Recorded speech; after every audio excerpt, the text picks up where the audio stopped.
இனி வீட்லயே பானிபூரி செய்யலாம் எல்லாரும். ஆச்சி பானிபூரி கிட். தூத்துக்குடியில் பைக்கில் வேகமாக சென்றதை கண்டித்த இளைஞர் மர்ம நபர்களால் வெட்டி கொலை செய்யப்பட்ட சம்பவம் அதிர்ச்சியை ஏற்படுத்தியுள்ளது. இது குறித்து கூடுதல் விவரங்களோடு இணைகிறார் செய்தியாளர் முத்துராமன். வணக்கம், விவரங்களை வழங்கலாம். வணக்கம் ஹர்ஷினி. தூத்துக்குடி திரேசபுரம் சாலையில் இருசக்கர வாகனத்தின் மது போதையில் வேகமாக சென்ற கும்பலை தட்டி கேட்ட தகராறில் மரோடா என்ற கப்பல் மாலுமியை மதன்குமார் என்பவர் தலைமையிலான 3 பேர் கொண்ட கும்பல் அறிவாளால் வெட்டி தாக்கி நடத்திவிட்டு தப்பி ஓடி சென்றுள்ளனர். அவர் பலி ஏற்பட்டுள்ளது. இதனை வனபாகம் காவல்துறையினர் விசாரணை செய்து வருகின்றனர். தூத்துக்குடி திரேசபுரம் சேர்ந்தவர் மரோடா கப்பல் மாலுமி. இவருக்கு திருமணமாகி ஒரு குழந்தை உள்ளது.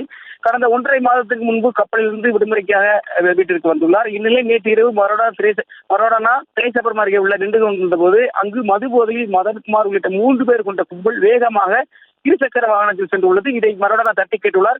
இதைத் தொடர்ந்து ஏற்பட்ட தகராறில் மரோடாவை கடற்கரையில் வைத்து மதன்குமார் தலைமையிலான கும்பல் அறிவாளர் உள்ளிட்ட ஆயுதங்கள் தலை மற்றும் பகுதியில் வெட்டிவிட்டு தப்பி ஓடுது. இந்த நிலையில் ரத்த வெள்ளத்தில் கீழே சாய்ந்த மரோடனை அங்கிருந்தவர் மீட்டு தூத்துக்குடி அரசு மருத்துவமனையில் சேர்த்துள்ளனர்.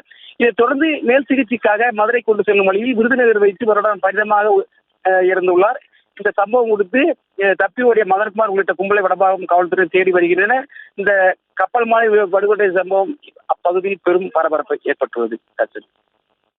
விவரங்களுக்கு வழங்கியமைக்கு நன்றி முத்துராமன்.